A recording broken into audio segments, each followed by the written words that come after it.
guys, kung gusto nyong makatipid sa paggawa ng bahay, ito guys, pwede ito cladding guys. Ito nilagay ko sa akin kasi ganahan kasi ako nang may ganito design guys, isa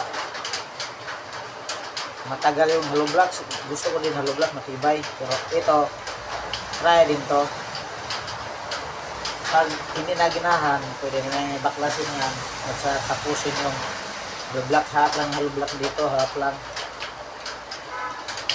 Ito guys, malapit ng tapos yun. Hindi ko nakalimutan kong vlog kanina. Ito, maganda to guys. Tingnan nyo yan, may design pa, may kulay. Tapos na yan. Saka pwede itong baklasin pag lilipat ka ng bahay. At saka like hindi sa inyo yung lupa. Ito, ganda to guys. Ispandilig sa media. Yan. Sa loob yung bahay guys, sa loob. Ay, ito palibot to. Simento yan, wala pang pinisig. Ito, ganda to guys. Tingnan nyo. Tapos yun lang natin.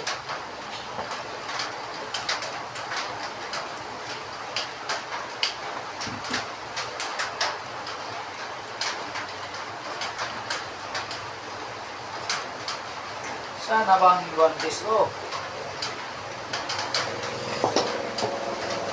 Tapusin natin guys.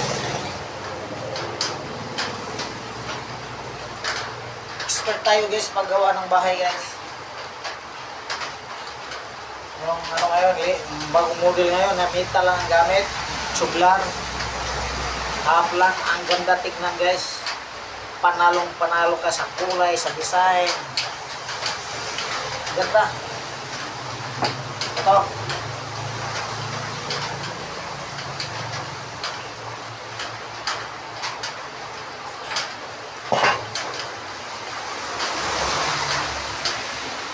Itong bahay ko guys, ang laki guys. Kasi napakalaki. Pag mag-isip ka, mahirap matapos.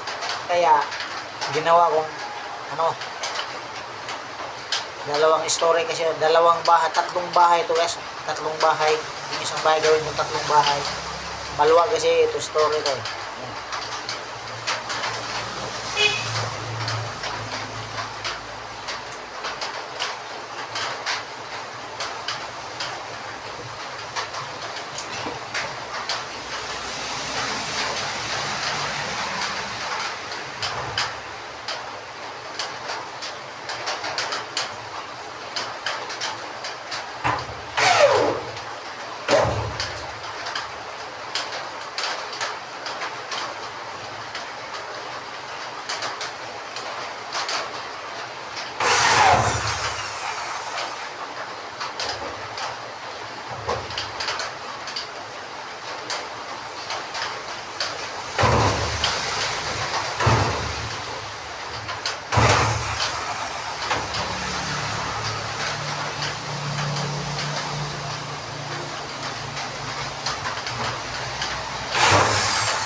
Hindi na vlog yung una guys ano na to, ang ganda to.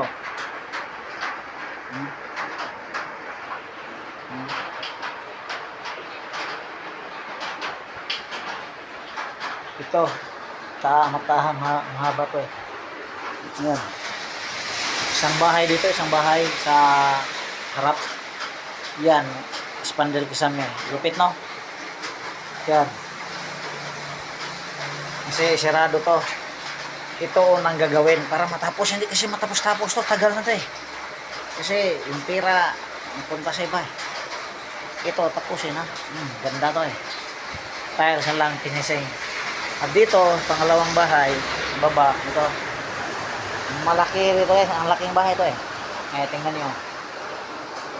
Kisame spandrel din oh. Tingnan nyo. Itong likuran ito. Ito. Yan. Yung bongbong din na yung kulorok din oh. Tingnan nyo. Bang.